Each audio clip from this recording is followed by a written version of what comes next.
രേഷൻ ടോക്സിൻ്റെ അടുത്ത വീഡിയോയിലേക്ക് സ്വാഗതം. ഇന്നിപ്പോൾ നമ്മൾ പറഞ്ഞു വെച്ചാൽ എമ്പുരാൻ റിലീസ് ചെയ്തതിന് ശേഷം പലരും ഒരുപാട് ആൾക്കാർ സിനിമ കണ്ട ആൾക്കാർ റിവ്യൂ പോസ്റ്റ് ചെയ്തിട്ടുണ്ട്. എന്നെപ്പോലുള്ള ആൾക്കാർ ഒപ്പീനിയൻ, അത് നമ്മുടെ ഒരു അഭിപ്രായം മറ്റുള്ളവരുമായിട്ട് പങ്കുവച്ചിട്ടുണ്ട്. ഞാൻ എപ്പോഴും റിവ്യൂ അല്ല, ഒപ്പീനിയനാണ്. ഒരു റിവ്യൂ ചെയ്യാനൊന്നും നമ്മളാരും വളർന്നിട്ടില്ല എന്നാണ് എൻ്റെ അഭിപ്രായം, എൻ്റെ വ്യക്തിപരമായിട്ടുള്ള കാര്യം. ഇപ്പോൾ ഞാൻ പറഞ്ഞു വരുന്നത്, നമ്മൾ അതിനെക്കുറിച്ചൊരു ഒപ്പീനിയൻ പങ്കുവച്ചു. രണ്ട് രീതിയിലുള്ള, നല്ല രീതിയിലുള്ളതും മോശമായിട്ടുള്ള രീതിയിലുള്ള കമൻറ്റ്സ്. അതിപ്പോൾ ഞാനിപ്പോൾ ഏത് വീഡിയോ ചെയ്താലും ഇങ്ങനെ തന്നെയാണ്. ഇപ്പം മമ്മൂക്കയുടെ ഏതെങ്കിലും ഒരു സിനിമയെക്കുറിച്ച് നല്ലത് ചെയ്യുമ്പം, അല്ലെങ്കിൽ ലാലേട്ടനെ വിമർശിക്കേണ്ടടുത്ത് വിമർശിക്കുമ്പം കുറേ ലാലേട്ടൻ ഫാൻസുകാർ വന്ന് എന്നെ തെറി വിളിക്കും. ഇപ്പം ലാലേട്ടൻ്റെ ഏതെങ്കിലും ഒരു സിനിമ റിലീസ് ചെയ്യുമ്പം ഞാൻ നല്ലതെന്ന് പറയുമ്പം ചിലപ്പോൾ മമ്മൂക്കയുടെ ഫാൻസ് ചില ആൾക്കാർ വന്ന് എന്നെ തെറി വിളിക്കും. പിന്നെ ലാലേട്ടൻ, ഈ പറഞ്ഞ കണക്ക് മമ്മൂക്കയും ലാലേട്ടനെയും തമ്മിൽ എടുക്കുന്ന സമയത്ത് എനിക്ക് പലപ്പോഴും മമ്മൂക്കയുടെ സിനിമയെ, ഇപ്പോൾ ലാലേട്ടൻ്റെ സിനിമയെക്കുറിച്ച് നമുക്ക് ഈ പറഞ്ഞ കണക്ക് എല്ലാ സിനിമയും വിജയിക്കണമെന്നുള്ള രീതിയിൽ നമ്മൾ സംസാരിക്കുമ്പോൾ മമ്മൂക്കയുടെ ലാലേട്ടൻ്റെ സിനിമകളെക്കുറിച്ച് നല്ല അഭിപ്രായങ്ങൾ പറയാറുണ്ട്. കാര്യം എല്ലാ സിനിമകളും വിജയിക്കണം. അതിൻ്റെ ഏറ്റവും പ്രധാനമായിട്ടെന്ന് പറഞ്ഞു കഴിഞ്ഞാൽ ഓരോരുത്തർക്കും വ്യത്യസ്തമായിട്ടുള്ള അഭിപ്രായങ്ങളാണ് എന്നുള്ളത് പരിഗണിച്ചിട്ടാണ് ഞാനത് എപ്പോഴും പറയാറുള്ളത്. പിന്നെ ഈ പറഞ്ഞ കണക്ക് മമ്മൂക്കയെ ലാലേട്ടനെ കുറിച്ച് നമ്മൾ വ്യക്തിപരമായിട്ട് പറയുന്ന സമയത്ത്, അല്ലെങ്കിൽ ഒരു നടന്മാരെന്നുള്ള രീതിയിൽ പറയുമ്പോൾ മമ്മൂക്കയുടെ സെലക്ഷനും മമ്മൂക്ക ഇപ്പോൾ മുന്നോട്ട് പോയിക്കൊണ്ടിരിക്കുന്ന വെച്ചിട്ട് മമ്മൂക്കയെ കാര്യമായിട്ടുള്ള വിമർശനങ്ങളിൽ പലപ്പോഴും ഒഴിവാക്കേണ്ടി വരും. ലാലേട്ടനെ സംബന്ധിച്ചിടത്തോളം അദ്ദേഹത്തിൻ്റെ സ്ക്രിപ്റ്റ് സെലക്ഷനും അദ്ദേഹം സിനിമയിൽ പോയിക്കൊണ്ടിരിക്കുന്ന രീതികൾ വെച്ച് അദ്ദേഹത്തിനെ പലപ്പോഴും വിമർശിക്കാനുള്ളതല്ല, അദ്ദേഹത്തിന് നമുക്ക് തെറ്റെന്ന് തോന്നുന്ന അദ്ദേഹത്തിൻ്റെ ചില കാര്യങ്ങൾ പറയേണ്ടി വരും. പക്ഷേ എന്നാലും ഈ പറഞ്ഞ കണക്ക് ആരെ പറഞ്ഞാലും എങ്ങനെ പറഞ്ഞാലും എല്ലാവരുടെ കയ്യിൽ നിന്നും നമുക്ക് മോശമായിട്ടുള്ള കമൻറ്റുകൾ കിട്ടും. ഇന്നും പതിവ് പോലെ അത് വന്നിട്ടുണ്ട്, കുറേ എണ്ണം വന്നിട്ടുണ്ട്. അപ്പം അങ്ങനെ പോകുന്നു.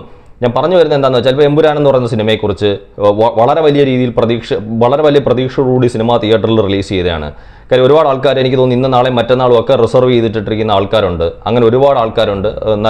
നല്ല രീതിയിലുള്ള ഒരു പ്രതികരണം തിയേറ്ററിൽ ഉണ്ടാവണമെന്നാണ് നമ്മളെല്ലാവരും ആഗ്രഹിച്ചത്. നിർഭാഗ്യവശാൽ ഒരു മിക്സഡ് ആയിട്ടുള്ള ഒരു റെസ്പോൺസോടുകൂടിയാണ് സിനിമ ഇപ്പോൾ തിയേറ്ററിൽ പോയിക്കൊണ്ടിരിക്കുന്നത്. പക്ഷേ ഞാൻ എപ്പോഴും പറയുന്ന കണക്ക്, നമ്മൾ സിനിമ കാണാത്ത ആൾക്കാരല്ല. നമ്മൾ സിനിമ ഒരാളുടെ അഭിപ്രായം കേട്ടിട്ടോ അല്ലെങ്കിൽ ഒരാൾ റിവ്യൂ പറയുന്നത് മാത്രം കേട്ടിട്ടല്ല, അതും കൂടെ നമുക്ക് വേണമെങ്കിൽ പരിഗണിക്കാം, വേണ്ടെന്ന് ഞാൻ പറയുന്നില്ല. പക്ഷേ എന്നും പറഞ്ഞിട്ട് നമുക്ക് പോയി സിനിമ കാണാൻ താല്പര്യം ഉണ്ടെങ്കിൽ കാണാം. ഇപ്പം സിനിമ കാണണോ വേണ്ടായോ എന്ന് ആലോചിച്ചിരിക്കുന്ന ഒരാളെ സംബന്ധിച്ചിടത്തോളം ഒരാളൊരു അഭിപ്രായം, ഒരു റിവ്യൂ പറയുന്നതോ കേട്ടിട്ട് ഭൂരിപക്ഷം ആൾക്കാരുടെ അഭിപ്രായം എന്താണെന്ന് വെച്ചാൽ അതിനനുസരിച്ച് നമുക്ക് ചെയ്യാം. പക്ഷേ നമുക്കിപ്പോൾ ഒരു സിനിമ കണ്ടേ പറ്റത്തുള്ളെന്നും പറഞ്ഞ് നമ്മൾ ഇരിക്കുന്ന സമയത്ത് ആരുടെയും ഒരു റിവ്യൂവിൻ്റെയോ ഒപ്പീനിയൻ്റെ പുറത്ത് നമ്മൾ ആഗ്രഹിക്കുന്നതിനെക്കാട്ടിലും വ്യത്യസ്തമായിട്ടുള്ള രീതിയിലാണ് ഒരാൾ റിവ്യൂ ഒപ്പീനിയനോ പങ്കുവെക്കുന്നതെങ്കിൽ അത് കേട്ടോണ്ട് ഒരിക്കലും നമ്മൾ സിനിമ കാണാൻ പോകാതിരിക്കരുത്. കാര്യം ഈ പറഞ്ഞ കണക്ക് എമ്പുരാൻ ഒരു വലിയ രീതിയിലുള്ള സിനിമയാണ്. നമ്മുടെ ഇന്ത്യൻ സിനിമകളുടെ കൂട്ടത്തിൽ, അതായത് നമ്മുടെ ഇന്ത്യയിലുള്ള എല്ലാ ഭാഷാ സിനിമകളുടെ കൂട്ടത്തിൽ നമുക്ക് മലയാളത്തിൽ നിന്ന് എടുത്ത് കാണിക്കാൻ പറ്റുന്ന രീതിയിൽ ഉള്ളൊരു സിനിമ തന്നെയാണ് എമ്പുരാൻ. ഒരുപാട് താരങ്ങളെ ഉൾപ്പെടുത്തിക്കൊണ്ട് വളരെ വലിയ രീതിയിലുള്ള പൈസ ചെലവഴിച്ച് വലിയ രീതിയിൽ എടുത്തിരിക്കുന്ന ഒരു സിനിമയാണ്. അപ്പം അത് ഇഷ്ടപ്പെടുന്നവരും ഉണ്ടാവും, ഇഷ്ടപ്പെടാത്തവരും ഉണ്ടാവും. പക്ഷേ നമുക്ക് ഇഷ്ടപ്പെടുവോ ഇല്ലയോ എന്നുള്ളത് നമ്മളത് തിയേറ്ററിൽ പോയി കണ്ടാൽ മാത്രമേ നമുക്കത് അറിയാൻ പറ്റൂ. കാര്യം ഞാൻ എപ്പോഴും പറയുന്ന കണക്ക് എല്ലാവരുടെയും അഭിപ്രായം എല്ലാ കാര്യത്തിലും ഒരുപോലല്ല. ഇപ്പോൾ ഒരു ഫുഡ് ആവട്ടെ, ഒരു ഡ്രസ്സ് ആവട്ടെ, ഏത് കാര്യം എടുത്താലും പലർക്കും പല അഭിപ്രായങ്ങളാണ്. ഇപ്പോൾ എല്ലാവർക്കും ഒരാൾക്ക് ഇഷ്ടപ്പെട്ടത് തന്നെ മറ്റുള്ളവരും ഇഷ്ടപ്പെടണമെന്ന് നമുക്ക് വാശി പിടിക്കാൻ പറ്റത്തില്ല. ഇപ്പം എൻ്റെ ഫേവറേറ്റ് ആയിട്ടുള്ള ഒരു സിനിമ ആയിരിക്കത്തില്ല ഇനി ഒരാളുടെ ഒരു ഫേവറേറ്റ് ലിസ്റ്റിൽ. ചിലപ്പം ഒരു 50 പേരോട് ചോദിച്ചു കഴിഞ്ഞാൽ എൻ്റെ ഫേവറേറ്റ് ആയിട്ടുള്ള സിനിമ ഞാൻ മാത്രം പറയുമ്പോൾ ചിലപ്പോൾ 49 പേരും പറയുന്നത് ചിലപ്പോൾ മറ്റൊരു സിനിമയായിരിക്കും. അതുകൊണ്ട് എൻ്റെ ഫേവറേറ്റ് അല്ലാതായി മാറുന്നില്ല ഞാൻ ഇഷ്ടപ്പെട്ടിരിക്കുന്ന ആ സിനിമ.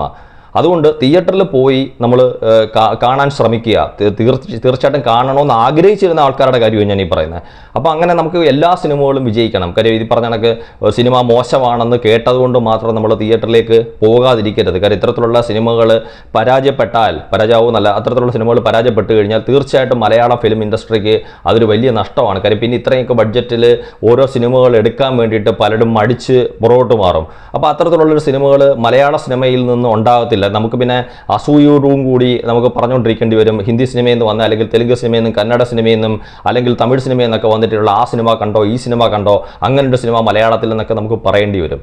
അപ്പോൾ ഞാൻ പറഞ്ഞ കണക്ക് വ്യത്യസ്തമായിട്ടുള്ള അഭിപ്രായങ്ങൾ പലരും പറഞ്ഞെന്നിരിക്കും. പക്ഷേ സിനിമ കാണണമെന്നുണ്ടെങ്കിൽ തീർച്ചയായിട്ടും തിയേറ്ററിൽ പോയിട്ട് ആ സിനിമ കാണുക. ഈ പറയുന്ന കണക്കുള്ള മോശം സിനിമയൊന്നുമല്ല, നമുക്ക് തിയേറ്ററിൽ കണ്ടുകൊണ്ടിരിക്കാൻ പറ്റുന്ന രീതിയിലാണ്. പിന്നെ എനിക്ക് തോന്നുന്നു അണിയറ പ്രവർത്തകരുടെ ഭാഗത്തു നിന്നുണ്ടായ വലിയ രീതിയിലുള്ള ഒരു ഹൈപ്പ്. കാര്യം ഇത് ഏറ്റവും അപകടകരമായിട്ടുള്ള ഒരു കാര്യമാണ്. കാര്യം നമ്മളിപ്പോൾ പറയുന്ന ഒരു പൊന്മുട്ടയിടുന്ന താറാവിനെ കൊല്ലുന്നെന്ന് പറയുന്നതിൻ്റെ മറ്റൊരു രൂപമാണിത്. കാര്യം ഇപ്പം ഒരുമിച്ച് മുട്ടയെല്ലാം കുടുങ്ങി പോരട്ടെന്ന് വിചാരിച്ചിട്ട് സ്വർണ്ണ മുട്ടയിടുന്ന താറാവിനെ കൊന്ന കഥ നമ്മൾ കേട്ടിട്ടുള്ള കണക്ക് ഇപ്പം ഒറ്റ ദിവസത്തെ മാക്സിമം ഹൈപ്പ് ഉണ്ടാക്കി വെച്ചിട്ട് ആദ്യത്തെ ദിവസം മാക്സിമം കളക്ഷൻ ഇനി പോരട്ടെന്ന് വിചാരിക്കുമ്പം അത് വളരെ ദോഷം ചെയ്യും. നേരെ മറിച്ച് അത് തിയേറ്ററിൽ വന്നതിന് ശേഷം ആവറേജ് ആയിട്ടുള്ള ഒരു പ്രൊമോഷനും കാര്യങ്ങളും അല്ലെങ്കിൽ ഒരു മാർക്കറ്റിംഗ് രീതിയൊക്കെ നോക്കുമ്പോഴത്തേക്ക് പ്രേക്ഷകൻ തിയേറ്ററിൽ എത്തിയിട്ട് അത്തരത്തിലുള്ളൊരു പ്രതീക്ഷ അവർക്കുണ്ടാവും.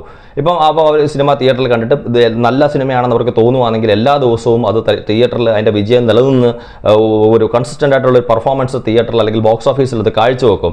നേരെ മറിച്ച് വലിയ എക്സ്പെക്ടേഷനോടുകൂടി ഒരു പ്രേക്ഷകൻ തിയേറ്ററിൽ വന്നാൽ സംഭവിക്കുന്നത് എന്താണെന്ന് വെച്ചാൽ അവർ പടം കൊള്ളില്ല എന്നുണ്ടെങ്കിൽ ആദ്യത്തെ ദിവസം ആദ്യത്തെയോ അല്ലെങ്കിൽ രണ്ടാമത്തെ ഷോയോടുകൂടി ആ സിനിമ കൂടുതൽ ദുരന്തത്തിലേക്ക് പോകും. കാര്യം ഇത് എല്ലാ കാര്യങ്ങളും അറിയാവുന്ന, എനിക്ക് തോന്നുന്നു മറ്റാരേക്കാട്ടിലും നന്നായിട്ട് മാർക്കറ്റിങ്ങിൻ്റെ കാര്യങ്ങളും ഒക്കെ ചിന്തിക്കാൻ കഴിവുള്ള ആളാണ് പൃഥ്വിരാജ്. അപ്പോൾ പൃഥ്വിരാജിൻ്റെ ഭാഗത്ത് നിന്ന് ഇത്തരത്തിലുള്ളൊരു വീഴ്ച വന്നതായിട്ടാണ് എനിക്ക് തോന്നുന്നത്. ഇനിയെങ്കിലും മമ്മൂക്കയാണെങ്കിലും ലാലേട്ടനാണെങ്കിലും മമ്മൂക്ക ചെയ്യുന്ന കണക്ക് തീരെ ഹൈപ്പ് കൊടുക്കാതിരിക്കുന്നതും മോശമാണ്. ഇപ്പോൾ ലാലേട്ടൻ്റെ സിനിമയ്ക്ക് വേണ്ടിയിട്ട് അങ്ങേയറ്റത്തെ ഹൈപ്പ് കൊടുക്കുന്നതും മോശമാണ്. ഒരു മീഡിയം ലെവലിൽ കൊടുക്കുക. പഴയ കാലത്തെ പോലെ പ്രേക്ഷകൻ തിയേറ്ററിലെത്തും, സിനിമ കാണും. ഇപ്പം ലൂസിഫർ പോലുള്ള സിനിമയൊക്കെ ഓടിയത് അതൊന്നും ഒരു ഞാൻ പറഞ്ഞ കണക്ക് ഒരു ഓവറായിട്ടുള്ള ഹൈപ്പ് കൊടുത്തൊന്നുമല്ല. പ്രേക്ഷകൻ തിയേറ്ററിലേക്ക് എനിക്ക് തോന്നുന്നു അവിടെ തന്നെ നമുക്കറിയാവുന്ന കാര്യം എന്ന് വെച്ചാൽ ഇപ്പോൾ ലൂസിഫർ തിയേറ്ററിൽ ഓടിയ സമയത്താണ് മധുരരാജ എനിക്ക് തോന്നുന്നു 2-3 ആഴ്ചയുടെ വ്യത്യാസത്തിലോ മറ്റൊന്ന് എൻ്റെ ഓർമ്മ അങ്ങനെയാണ്. അപ്പം മധുരരാജ റിലീസ് പിന്നീട് ചെയ്യേണ്ടുന്ന തിയേറ്ററുകളിലെല്ലാം ലൂസിഫറിൻ്റെ ആദ്യത്തെ ഒരു തിരക്ക് ഒഴിയുമ്പം മധുരരാജ അവിടെ വരേണ്ടുന്ന പല തിയേറ്ററുകളിലും ലൂസിഫർ പ്രതീക്ഷയ്ക്ക് മുകളിലേക്ക് അത്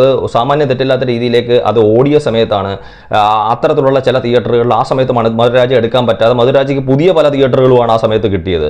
ഇപ്പം എൻ്റെ അടുത്തൊക്കെ ഉള്ള തിയേറ്റർ ഇന്നിപ്പോൾ ആ തിയേറ്ററില്ല, റോഡിൻ്റെ വൈഡനിങ് ആയിട്ട് വന്നപ്പോഴത്തേക്ക് ആ തിയേറ്ററൊക്കെ പോയിട്ടുണ്ട്. പക്ഷേ അവിടെയൊക്കെ ഈ പറഞ്ഞ കണക്ക് മധുരരാജയുടെ നേരത്തെ ഫ്ലെക്സ് വെച്ചിട്ടുണ്ടായിരുന്നു, അല്ലെങ്കിൽ ബോർഡ് വെച്ചിട്ടുണ്ടായിരുന്നു അത് റിലീസ് ചെയ്യാൻ വേണ്ടിയിട്ട്. അപ്പോൾ അത്തരത്തിലുള്ള കാര്യങ്ങൾ, അപ്പോൾ അതിൻ്റെയൊക്കെ ആ രീതിയിലൊക്കെ ഉള്ള പ്രൊമോഷൻ്റെ ആവശ്യമേ ഉള്ളൂ.